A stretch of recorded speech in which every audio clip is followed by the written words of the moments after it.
Hello everyone, it's Mist here, and welcome back to another video. This one's probably going to seem a little bit weird considering what I usually upload, but I recently had a subscriber reach out and ask if I'd be willing to do a book reading for them. And I did tell them I don't mind doing subscriber requests on and off, but this is probably going to be a one-off. But I don't mind trying something new. So we are going to be reading the Spiderwick Chronicles, Book 1, The Field Guide. If someone had asked Jared Grace what jobs his brother and sister would have when they grew up, he would have had no trouble replying. He would have said that his brother, Simon, would either be a veterinarian or a lion tamer. He would have said that his sister, Mallory, would either be an Olympic fencer or in jail for stabbing someone with a sword. But he couldn't say what job he would grow up to have. Not that anyone asked him. Not that anyone asked his opinion on anything at all. The new house, for instance. Jared Grace looked up at it and squinted.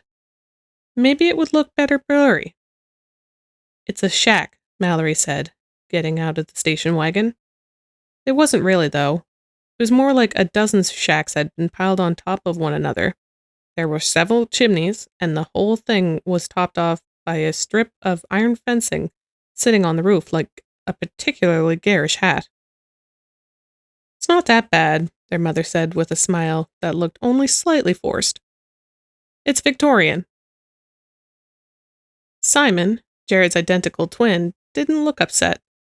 He was probably thinking of all the animals he could have now. Actually, considering what he'd packed into their tiny bedroom in New York, Jared figured it would take a lot of rabbits and hedgehogs and whatever else was out there to satisfy Simon. Come on, Jared, Simon called. Jared realized they had all crossed to the front steps and he was alone on the lawn, staring at the house. The doors were a faded gray, worn with age. The only traces of paint were an indeterminate cream, stuck deep in the crevices and around the hinges.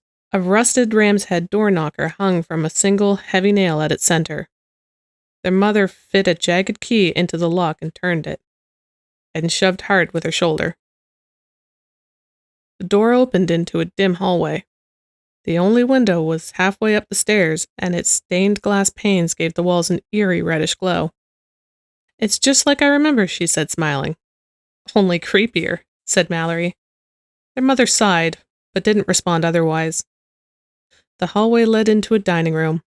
A long table with a faded water spots was the only piece of furniture.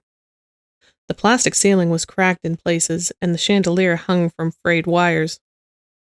Why don't you three start bringing things in from the car? Their mother said. Into here? Jared asked. Yes, into here. Their mother put down her suitcase on the table, ignoring the eruption of dust. If your great Aunt Lucinda hadn't let us stay, I don't know where we could have gone.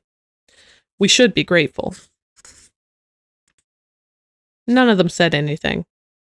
Try as he might, Jared didn't feel anything close to grateful. Ever since their dad moved out, everything had gone bad. He messed up at school, and the fading bruise over his left eye wouldn't let him forget it. But this place was the worst yet. Jared, his mother said as he turned to follow Simon out to unload the car. What? His mother waited until the other two were down the hall before she spoke. This is a chance to start over. For all of us, okay? Jared nodded grudgingly. He didn't need her to say the rest of it. That was the only reason he hadn't got kicked out of school was because they were moving away. Another reason he was supposed to be grateful. Only he wasn't. Outside, Mallory had stacked 2 suitcases on top of a steamer trunk. I heard she's starving herself to death. Aunt Lucinda? She's just old, said Simon. Old and crazy. But Mallory shook her head. I heard Mom on the phone. She was telling Uncle Terence that Aunt Lucy thinks little men bring her food. What do you expect? She's in a nut house, Jared said. Mallory went on like she hadn't heard him. She told the doctors the food she got was better than anything they'd ever taste. You're making that up. Simon crawled into the back seat and opened one of the suitcases. Fat chance, said Simon. He took out a wad of tube socks. Oh no! Jeffrey and Lemon Drop chewed their way loose. Mom told you not to bring the mice, Mallory said. She said you could have normal animals now. If I let them go, they'd get stuck in a glue trap or something, said Simon, turning a sock inside out, one finger sticking out a hole. Besides, you brought all your fencing junk. It's not junk, Mallory growled. And it's not alive. Shut up. Jared took a step toward his sister.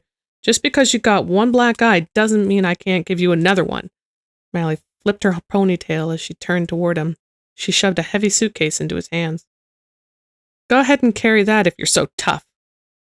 Even though Jared knew he might be bigger and stronger than her someday, when she wasn't 13 and he wasn't 9, it was hard to picture. Jared managed to lug the suitcase inside the door before he dropped it. He figured he could drag it the rest of the way if he had to, and no one would be the wiser. Alone in the hallway of the house, however, Jared no longer remembered how to get to the dining room. 2 different hallways split off this one, winding deep into the middle of the house. Mom? Although he'd meant to call out loudly, his voice sounded soft, even to himself. No answer. He took a tentative step and then another, until the creak of a board under his feet stopped him. Just as he paused, something inside the wall rustled. He could hear it scrabbling upward until the sound disappeared past the ceiling. His heart beat hard against his chest. It's probably just a squirrel, he thought to himself. After all, the house looked like it was falling apart. Anything could have been living inside. They'd be lucky if there wasn't a bear in the basement and birds in the heating ducts.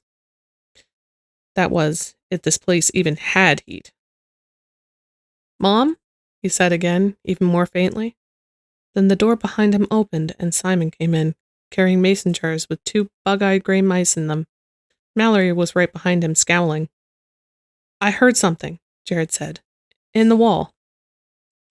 What? Simon asked. I don't know. Jared didn't want to admit that for a moment he thought it was a ghost. Probably a squirrel.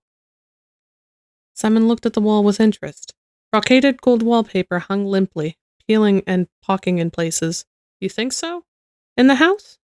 I always wanted a squirrel. No one seemed to think that something in the walls was anything to worry about, so Jared didn't say anything more about it. But as he carried the suitcase to the dining room, Jared couldn't help thinking about their tiny apartment in New York and their family before the divorce.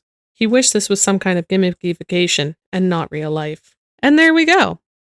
I can't promise that I'm going to be doing this again, but to the subscriber that did ask for me to do this, I hope you enjoyed the video. And to anybody that stayed and watched, I also hope you enjoyed the video.